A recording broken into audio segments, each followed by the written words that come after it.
सभी पत्रकार बंधुओं को नमस्कार। प्रधानमंत्री की डिग्री का मामला जब से सामने आया है, पूरी की पूरी भारतीय जनता पार्टी बौखला गई है। सारे मंत्री, सारे प्रवक्ता, सारी की सारी भारतीय जनता पार्टी अपने प्रधानमंत्री के फर्जी डिग्री को सही साबित करने में जुट गई है। और मैं इसको फर्जी डिग्री क्यों कह रहा हूं? इसलिए कह रहा हूं कि प्रधानमंत्री जी ने जो डिग्री सार्वजनिक की है, प्रधानमंत्री जी की जो डिग्री गृह मंत्री अमित शाह जी के द्वारा प्रेस कॉन्फ्रेंस में दिखाई गई है, वो डिग्री अपने आप में कई सवाल खड़े करती है। अभी सिलसिलेवार करके मैं आपके सामने बताऊंगा। लेकिन एक बात बहुत स्पष्ट है कि भारत के चुनाव आयोग का नियम यह कहता है कि अगर आप अपनी संपत्ति के बारे में कोई गलत जानकारी देते हैं, अगर आप अपनी डिग्री के बारे में कोई जानकारी गलत देते हैं, तो आपकी सदस्यता रद्द हो सकती है। यानी भारत के प्रधानमंत्री की डिग्री जांच करा ली जाए, वो फर्जी निकलती है, तो मोदी जी की सदस्यता पूरी तरीके से रद्द हो जाएगी। वो न सांसद बचेंगे, न चुनाव लड़ने के योग्य बचेंगे, क्योंकि एक बहुत बड़ा फर्जीवाड़ा है भारत के प्रधानमंत्री की ओर से। तो इसलिए अब मैं आपको सिलसिलेवार करके बताऊंगा कि इनकी डिग्री फर्जी कैसे। नंबर एक, यह वो डिग्री है जो गृह मंत्री अमित शाह ने प्रेस कॉन्फ्रेंस करके दिखाई थी और कहा था कि प्रधानमंत्री की मास्टर डिग्री यह है। गुजरात विश्वविद्यालय से उन्होंने मास्टर ऑफ आर्ट्स किया है। अब इस डिग्री में देखिए आप, नकल के लिए भी अकल चाहिए होती है, लेकिन इस नकल में अकल का इस्तेमाल नहीं किया गया। यहां पर यूनिवर्सिटी लिखा हुआ है और यूनिवर्सिटी की स्पेलिंग में विक्ट्री का वी जो आता है, उसके इस्तेमाल की जगह बैट का भी इस्तेमाल किया गया है। यह हो गया यूनिवर्सिटी। तो हमारे मोदी जी यूनिवर्सिटी से पढ़ाई किए हुए हैं और इसी सर्टिफिकेट में एक जगह और यूनिवर्सिटी लिखा हुआ है, नीचे उसकी अंग्रेजी ठीक लिखी हुई है।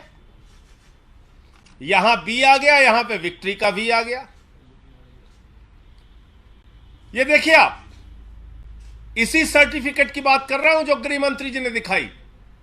दूसरा, मास्टर ऑफ आर्ट्स जिस फॉन्ट के अंदर लिखा गया है, जिस फॉन्ट में, यानी कि जिस लिपि शैली में मास्टर ऑफ आर्ट्स लिखा गया है, इस लिपि शैली की शुरुआत 1992 में हुई है। यह फॉन्ट, यह लिपि शैली, मास्टर ऑफ आर्ट्स जिसमें लिखा गया है, यह लिपि शैली आई है, यह फॉन्ट आया है 1992 में। और प्रधानमंत्री जी का क्या दावा है कि उन्होंने 1983 में ही एमए पास कर लिया था। यह है दूसरा सवाल। अब तीसरा सवाल और सबसे बड़ा सवाल यह है प्रधानमंत्री जी का।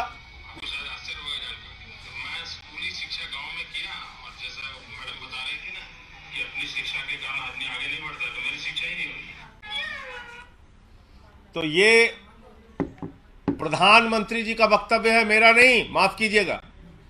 यह किसका वक्तव्य है? भारत के प्रधानमंत्री आदरणीय नरेंद्र मोदी जी का वक्तव्य है, मुख्यमंत्री गुजरात बनने के बाद।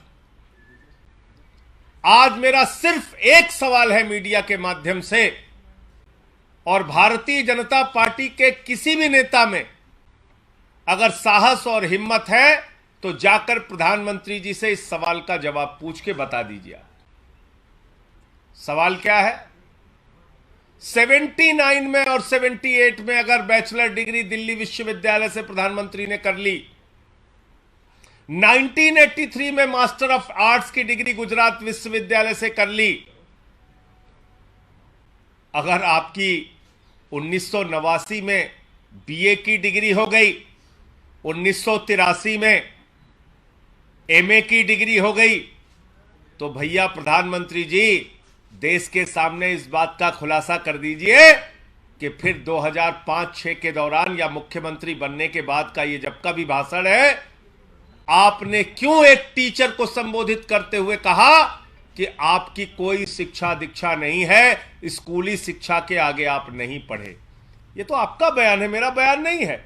ये बयान तो आपने दिया है प्रधानमंत्री जी, ये बयान आपका है, मेरा बयान नहीं है। मैं स्कूली शिक्षा गांव में किया, और जैसा मैडम बता रही थी ना कि अपनी शिक्षा के कारण आदमी आगे नहीं बढ़ता, तो मेरी शिक्षा ही नहीं हुई। मेरी शिक्षा ही नहीं हुई, ये नरेंद्र मोदी जी गुजरात के मुख्यमंत्री बनने के बाद कह रहे हैं एक टीचर को संबोधित करते हुए। तो भैया जब आपने 79 में बीए कर लिया, 83 में एमए कर लिया, फिर 2005-6 में आप क्यों झूठ बोल रहे हैं? इसका मतलब ये सच बोल रहे थे मुख्यमंत्री रहते हुए, जो उन्होंने कहा वो सच था, वो सच था। उसके पहले के जो उनके डिग्री के खुलासे हैं वो झूठे हैं, गलत हैं। और इसी तरीके से उन्होंने यूनिवर्सिटी से पढ़ाई की है, इंटायर पॉलिटिकल साइंस में यूनिवर्सिटी से पढ़ के आए हैं मोदी जी। तो इसलिए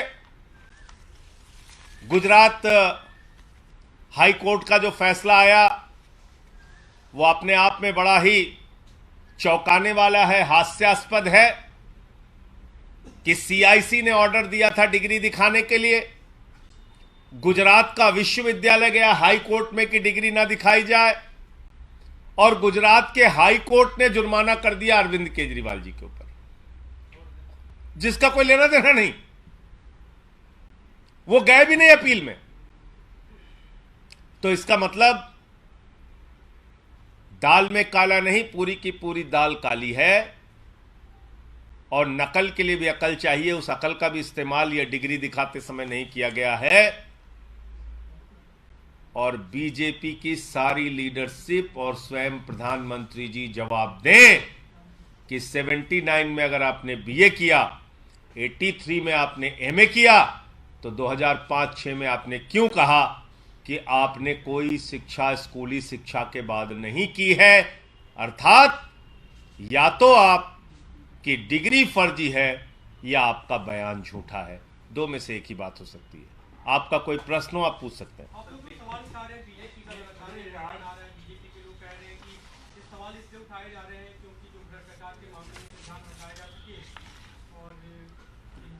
देखिए, भ्रष्टाचार के मामले में क्या बोला जाए? भ्रष्टाचार तो मोदी जी के साथ आसमान में घूम रहा है। इस भ्रष्टाचार का जवाब कौन देगा? यह भ्रष्टाचार जो आसमान में घूम रहा है अडानी वाला, जिसमें आराम से लेटे हुए हैं मोदी जी, कह रहे हैं लूट ले बेटा लूट ले, सारा हिंदुस्तान लूट ले। देखिए आप, ये तस्वीर भूल गए आप? ये अडानी की तस्वीर है। अपनी राजनीतिक सत्ता को बचाने के लिए नरेंद्र मोदी जी ने अडानी के माध्यम से अपनी आर्थिक सत्ता खड़ी की, और एक ही व्यक्ति को कोयला दे दिया, गैस दे दिया, बिजली दे दिया, पानी दे दिया, सड़क दे दिया, स्टील दे दिया, सीमेंट दे दिया, सीपोर्ट दे दिया, एयरपोर्ट दे दिया, आकाश से पाताल तक सब कुछ दे दिया, 2.5 लाख करोड़ का कर्जा दे दिया, 86,000 करोड़ का कर्जा माफ कर दिया। और उस अडानी ने क्या किया? 38 फर्जी कंपनियां दुनिया के तमाम देशों में अपने भाई के साथ मिलकर खोली। अकेले एक पते पे 6 कंपनी खोलकर मॉरिशस से 42,000 करोड़ रुपए अडानी की कंपनी में लगाया गया। ऐसे लाखों करोड़ रुपए का घोटाला और भ्रष्टाचार और काला धन अडानी की कंपनी में लगा है, जिसके हवाई जहाज में बैठकर भारत के प्रधानमंत्री घूमते हैं। आज तक इस घोटाले पर जेपीसी क्यों नहीं बनी? सारी की सारी पार्लियामेंट की पार्टियां एक स्वर में मांग कर रही हैं जेपीसी बनाओ, जांच तो कराओ, जांच नहीं कराते, क्योंकि घोटाले में भारत के प्रधानमंत्री और भारत की सरकार सर से पांव तक डूबी हुई है। यह है सच्चाई। और कोई प्रश्न हो आप लोगों का? धन्यवाद। गुजरात हाईकोर्ट के सामने आया जो 2002 के दंगे के जो मामले में जो रेप और मर्डर के आरोपी थे उन 26 लोगों को रिहा कर दिया गया है। आप अभी इस प्रेस कॉन्फ्रेंस में जानकारी दे रहे हैं, मुझे इस पूरे घटना की जानकारी नहीं है, लेकिन मेरा अपना ये मानना है, नफरत की राजनीति, दंगे फसाद की राजनीति, गुंडागर्दी की राजनीति, समाज को तोड़ने की राजनीति इस देश को विखंडित करेगी और ऐसा करने वाले के खिलाफ सख्त से सख्त सजा होनी चाहिए। पश्चिम बंगाल और बिहार में कुछ जगह हिंसा हुई है। उस हिंसा की कुछ तस्वीरें हम लोगों ने देखी।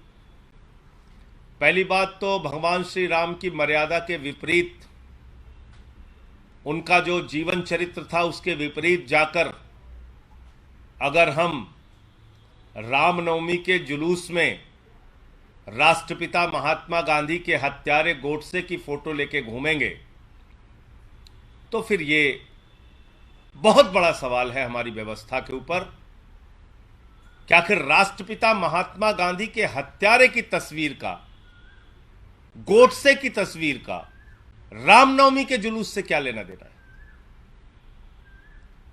क्या प्रभु श्री राम ने यही हमें सिखाया है? यही उनकी मर्यादा, यही उनका आदर्श है? रामचरितमानस से हमें यही शिक्षा मिलती है जो रामचरितमानस कहता है सब नर करहि परस्पर प्रीति, यानी कि सारे लोग आपस में प्रेम भाव से रहें। तो हम किस ओर बढ़ रहे हैं? क्या संदेश देना चाहते हैं? हिंसा करने वाले हिंदू धर्म के हों या मुसलमान धर्म के, किसी भी धर्म के व्यक्ति हो, किसी भी राज्य की हिंसा हो, उसके खिलाफ सख्त से सख्त कार्रवाई होनी चाहिए। और अभी तो सुप्रीम कोर्ट तक ने कह दिया, नफरत फैलाने वालों के खिलाफ जो लोग कार्रवाई नहीं करते, नफरत की भाषा बोलने वालों के खिलाफ जो कार्रवाई नहीं करती, वो सरकारें नपुंसक सरकार है। ये तो सुप्रीम कोर्ट की टिप्पणी आ गई है। अब तो मोदी जी को और बीजेपी वालों को शर्म करनी चाहिए। नफरत की बुनियाद पे देश आगे नहीं बढ़ेगा, मोहब्बत की बुनियाद पे आगे बढ़ेगा।